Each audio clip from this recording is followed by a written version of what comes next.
ერთი საინტერესო ამბავი უნდა გიამბოთ.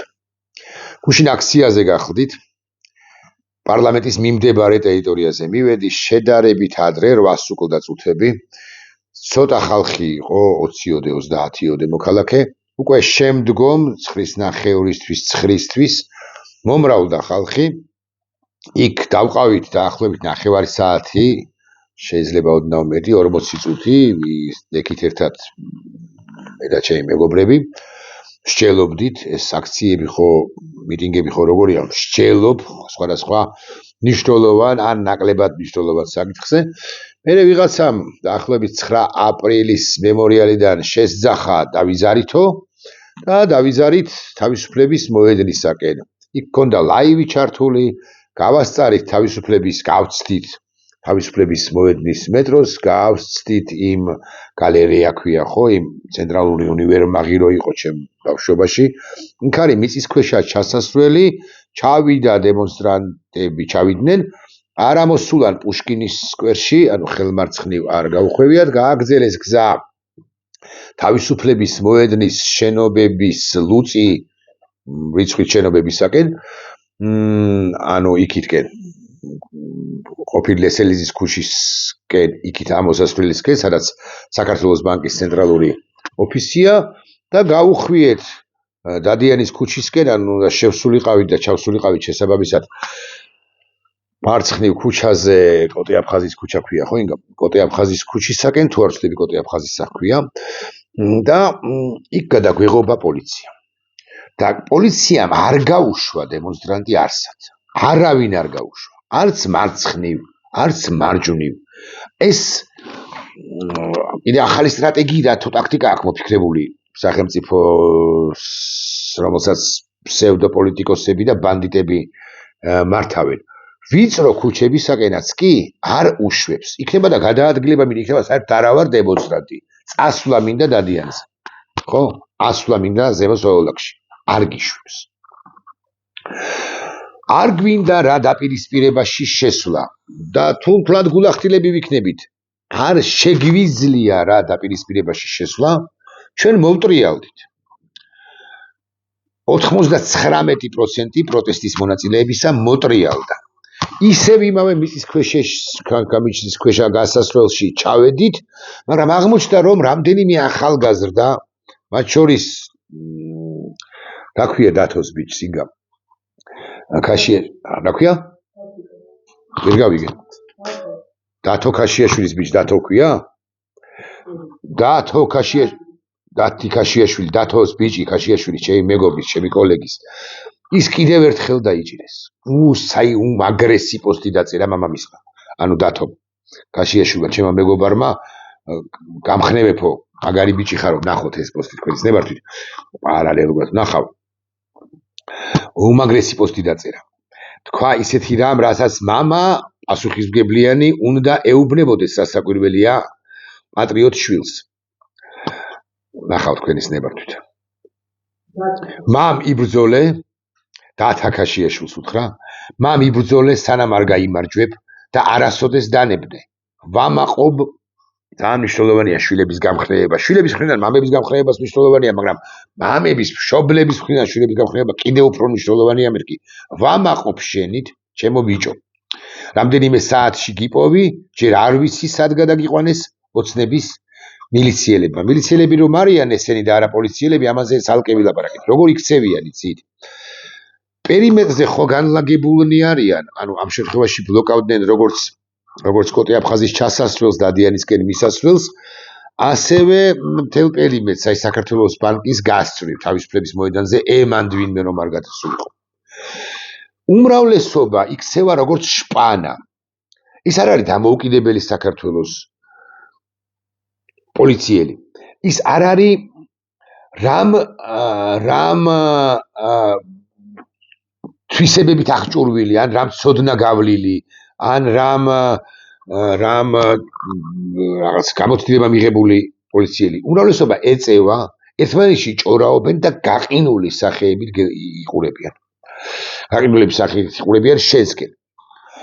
მე წამწდა ფეხი ტროტუარიდან იქ სივიწროვე იყო და საკმაოდ ბევრი პროტესტის მონაწილე და თან ტელეფონით რო ვიყავი, მეგონა და მართლაც გონია და ასეც არის რომ მე რეპორტაჟს გარბოცებ, ჩემს პროფესიაში ვრჩები, არა ვარ შეულებრივი დემონსტრანტი. წამწდა ფეხი და ერთი მომვარდა ერთი ფორმიანი მილიციელი, სწორია დათოროსა მილიციელებს უწოდებს მათ. და საკმაოდ უხეშად, უზრდელურად და უხეშად მომმართა რომ ადიო. აეთრიო არ უთქვამს, მაგრამ ადია ხთა ტროტუარზე. ავდივარ ერთი წუთი მეთქი, მაგრამ აგრძელებს იმოძრავეთ, გავალდებულებს თვითონაც ამოვიდნენ ამ ტროტუარზე და ერთი ორს უჯიკეს კიდეც. ამასობაში კვლავ ვიმეორებ დაიჭირეს რამდენიმე დემონსტრანტი. ახალგაზრდები, რომლებიც ცხადი არაფერს არ არღვევდნენ. ცხადია და რასაკვირველია. მაგრამ ამათ თითქოს დავალება აქვთ, რომ აი შევარდნენ ტროტუარებზე და გამოიყვანონ განსაკუთრებით აქტიური მოქალაქეები. ყველა მოქალაქე, ვინც ამგვარ დემონსტრაციებზე არის, ტკიპზეა, რომ დაიჭიროს ბიზინა ივანიშვილის რეჟიმმა. და ამოარჩევს ნებისმიერ საშუალო ხნის მოქალაქეს, ქალს, კაცს, არანაირი გარჩევა არ არის. კვლავ ვიმეორებ, მათაც კი დაიჭერს, ვინც მათეული გაგებით, ან ოცნებისეული გაგებით კანონს არ არღვევს.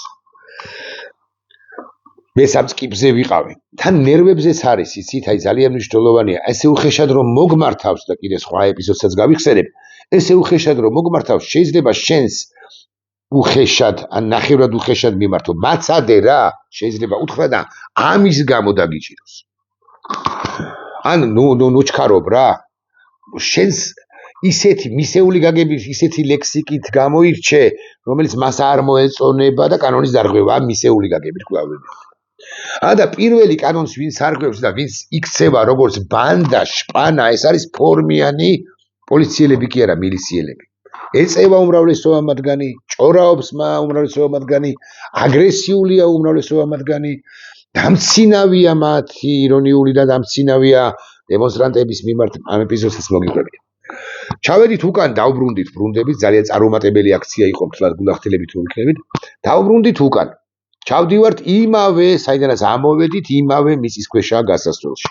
წინ მდგომებმა გადაწყვეტილება მიიღეს იმის თაობაზე, რომ პუშკინის სკვერში ამოვსულიყავით. ავედით პუშკინის სკვერში. რამდენი ვართ? კალაზისეული გაგებით 50 კაცი კი. რეალურად მეტი, ახლობით 300, ალბათ 340-400 პროტესტის მონაწილე. ავედით პუშკინის სკვერში და იქ უკვე დაგხვდნენ სხვა პოლიციელები კი არა მილიციელები.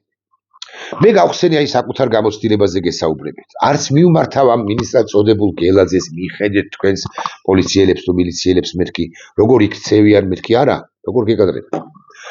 აზრიც არა აქვს, იმიტომ რომ ამგვარი დავალებაც აქვს ერთის ხრივ ამ პოლიციელებს მიღებული ეს ერთი.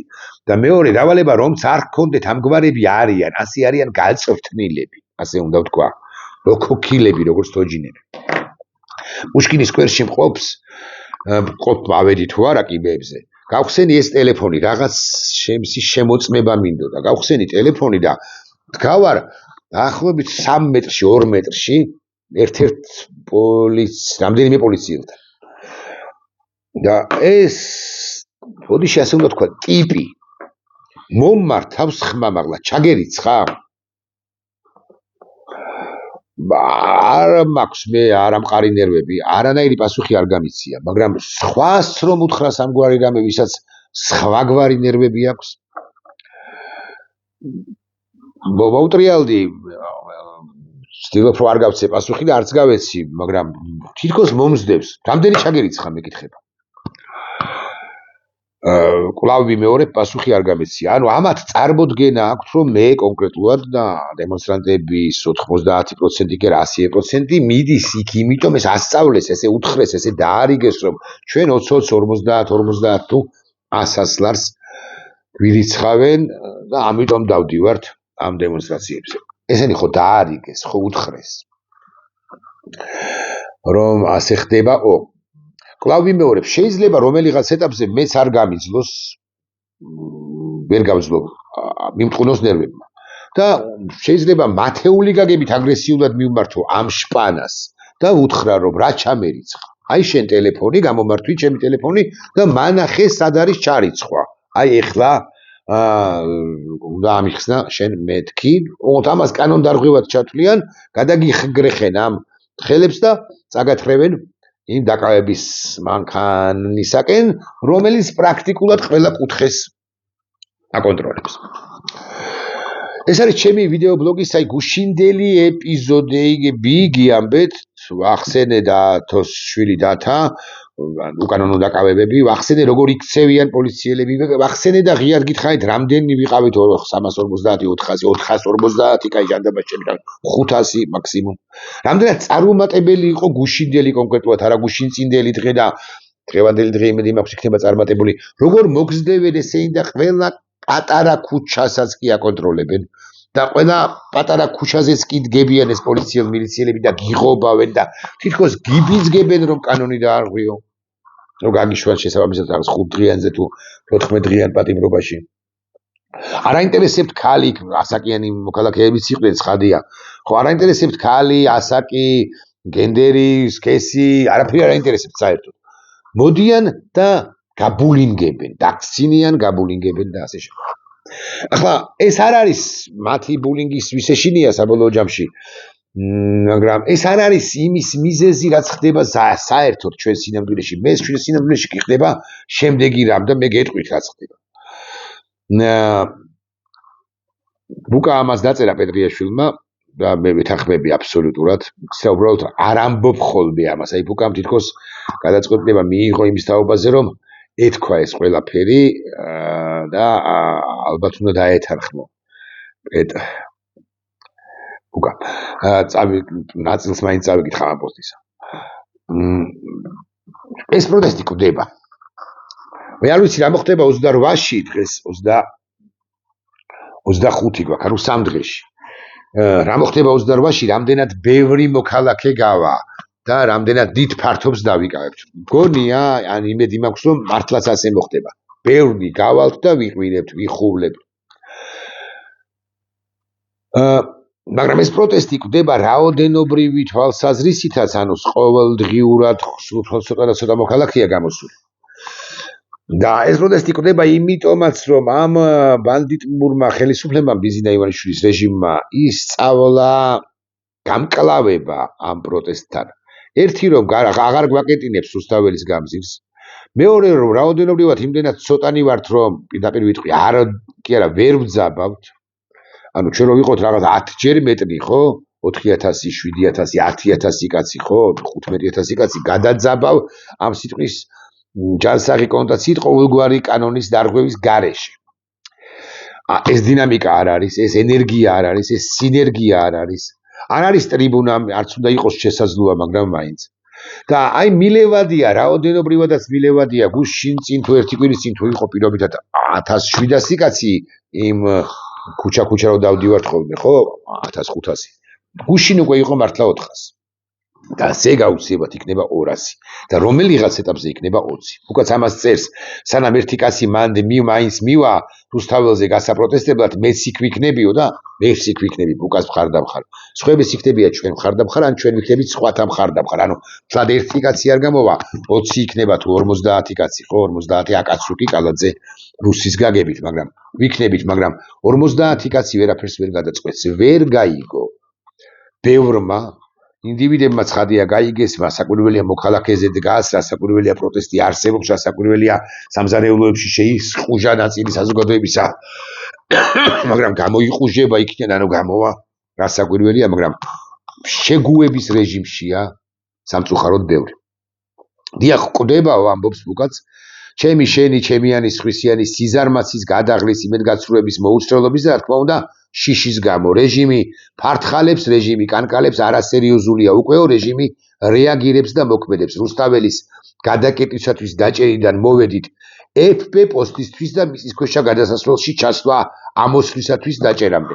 გამახსენდა, როდესაც პუშკინის მიმართულებით, სკვერის მიმართულებით მისის ქვეშაში ჩავდიოდი თავისუფლების მოედნიდან, იქით ჩასასვლელი გადაკეტილი ჰქონდათ. ანუ მე მოქალაქეს არ მაქვს უფლება, არ მქონდა უფლება, რომ ავსულიყავი მეორე ასასვლელიდან და მივედი პრაქტიკულად აი ჩართული კამერით, მივდივარ პოლიციელებამდე, ბოლომდე ჩანს ჩემს ლაივში და ვეკითხები, რომ რატო გაქვს გადაკეტილი მეთქი და პასუხობენ, რომ გადაკეტილია და მორჩა. ანუ მოქალაქე ვერ გადაადგილდება. იმიტომ რომ ამათმა ბრჭყალებში უსაფრთხოების ზომები მიიღეს. აქ სწორს ამბობს ფუკა FB პოსტისთვისო არ მახსოვს გვარი, მაგრამ Facebook პოსტისთვის ტალახაძეზე აი ეს ოლიმპიური მსოფლიო რაღაც პლანეტათა შორისი ჩემპიონი უკრავს ეგრეთ წოდებული შტანგის აწევაში. ორდინალურ ვითარებაში პოლიტიკოსის იდენტობა რომ არ შეეძინა ამ კაცს საამაყო კაცი რასაკვირველი. მაგრამ პოლიტიკური პოზიციები და ამასთან ბანდიტური პოზიციები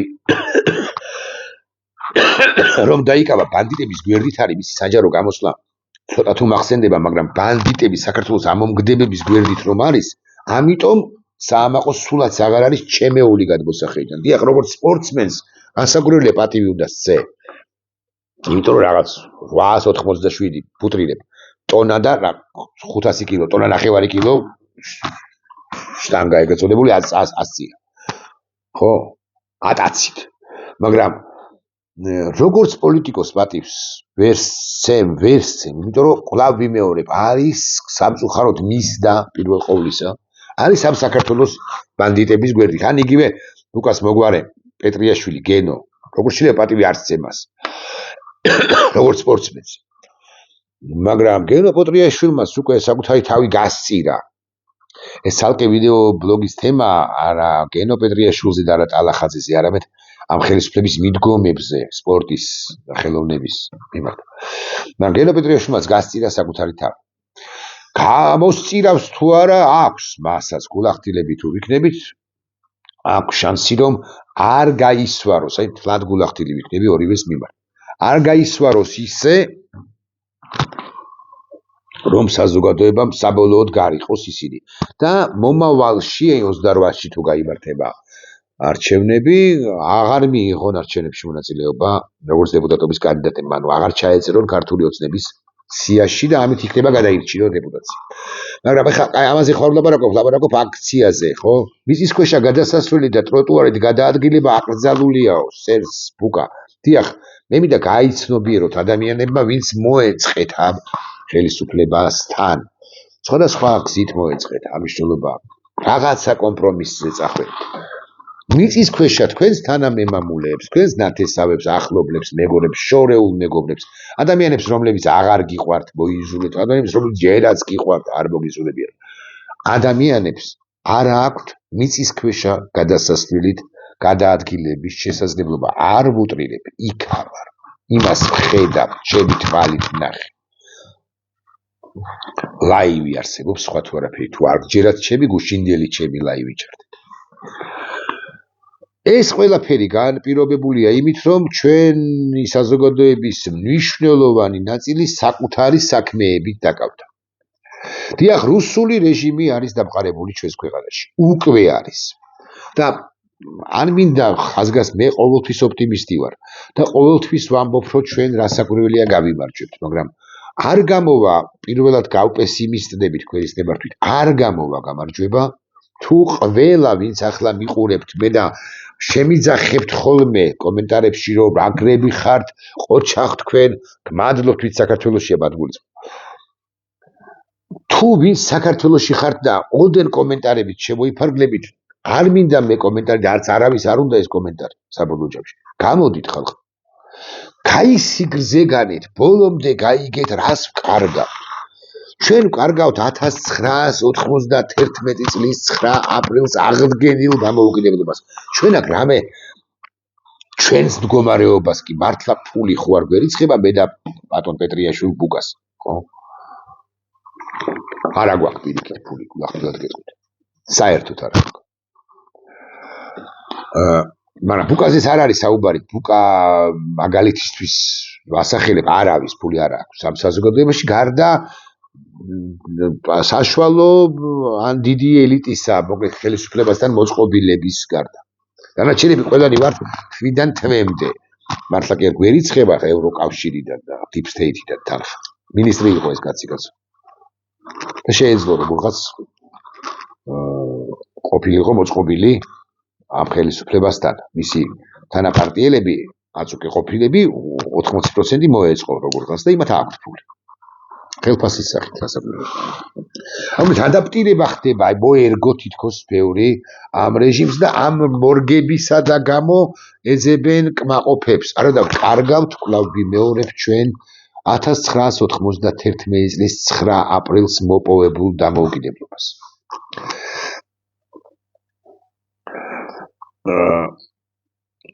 მეც გქონია რომ ბიზნა ივანიშვილი რომ ვიცოდეთ მაინც ეხლა უამრავი ინსინუაცია არსებობს და მეც მithქვამს არაერთხელ რომ ბიზნა წავა ბრაზილიაში, რუსეთში და ასე შემდეგ. ის წასვლას არ აპირებს ასე. უკვე ამას წერს.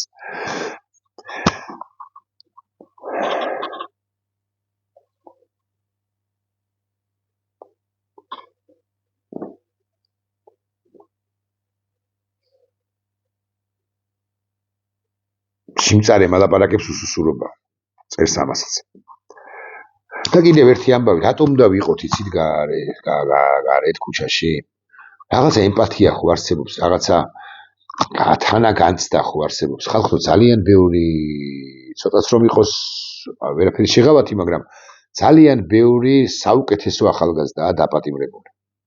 ჩვენი ნაცნობების შვილები, ჩვენი პატარა ქვეყანაა საქართველო, ხო? ჩვენი ნაცნობების შვილები არ შემცდარები. მაგრამ იმ შემთხვევაშიც კი თუ მიგაჩნიათ რომ ისინი შეცდნენ განწირულები 2 წლით, 3 წლით, 5 წლით. საპატიმროში ყოფნისთვის, როცა მათ გარეთ ყოფნის შემთხვევაში შეეძლოთ და შეუძლიათ იყვნენ საუკეთესო მოქალაქეები, არა მორჩილები, მორჩილი მოქალაქე არ ნიშნავს საუკეთესო მოქალაქეს.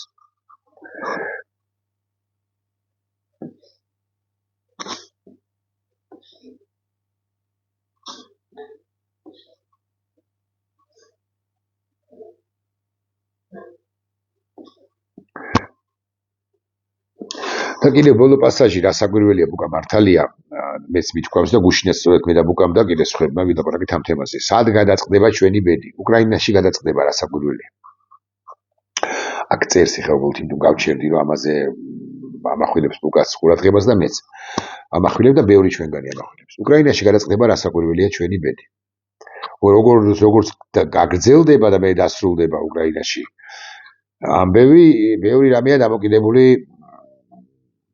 აქ მიმდინარე პროცესებზე და ბევრ რამეზე ჩვენში მომსახდენზე უკრაინაში რაც მოხდება იმაზეა დამოკიდებული. მაგრამ აქაო და უკრაინაში დამოკიდებულია, უკრაინაში მიმდინარე პროცესებზეა დამოკიდებული ყველაფერიო, ამას თუ ვიფიქრებთ, ვაიდა არ დასრულდეს უკრაინაში არც 26-ში, 27-ში.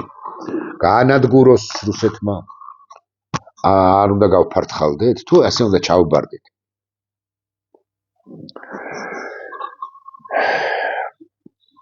რეჟიმი უნდა დაემხოს. კონცეპტუალურ დამხობაზე ვლაპარაკობ, ხა იქ ყურით გამოთხრევაზე არ ვლაპარაკობ პაპუაშვილისა და კობახიძისა. კონცეპტუალურ დათმობაზე ვლაპარაკობ მე რეჟიმისა. ოღონდ რეჟიმი ვერ დაასრულდება და ვერ დაემხობა 400 კაცით. დამხობაში მე უკანონო რამეს არ უკანონოს არ გულისხმობ, ესენი კი ყველაფერს იმსახურებენ, მაგრამ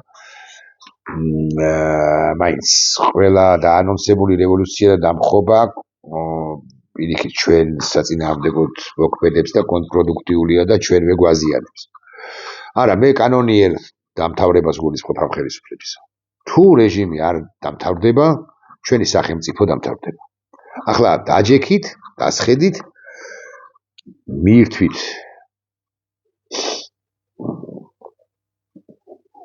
გამცხრები და არ გამოხვიდეთ თუ გნებავთ აქციაზე. გაისიგრძეგანეთ. თუ დაფიქრდებით, გაისიგრძეგანოთ, უნდა რა კატასტროფის წინაშე ვართ ჩვენ. აი, ჩემი გულახდილი ვიდეობლოგი პირველად არც თუმთლად ოპტიმისტური გავიმარჯვებთ, პირველად არ ვამბობ ამას. გავიმარჯვებთ, რა თქმა უნდა, მაგრამ არ გამოვა თქვენი თანამონაწილეობის გარეშე. პირველ ყოვლისა 28-ში შევიკრიბოთ და მერე იქნება სხვა გამოსავალიც ნახოთ ყველამ ერთად.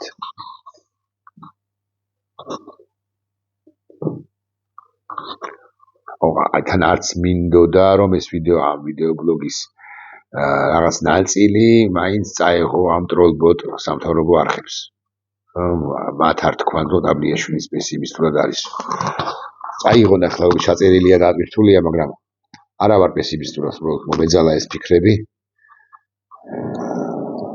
და საკუთარი თავის რეპუტაციაზე სამთავრობო არხებსა და ტროლბოტების გვერდებზე ვერ ვიფიქრებ. მათ ისედაც აქვთ ეს რუსულობა, მახასიათებელია მათი და სიძულვილი სხვათა კი მათი სიძულვილის გაყრიება სხვათა მიმართ კი მათი ყოველდღიურობა და ამოცანა და ფსბ-ს დავალების შესრულება ვიცით ეს ჩვენ. ნახვამდის.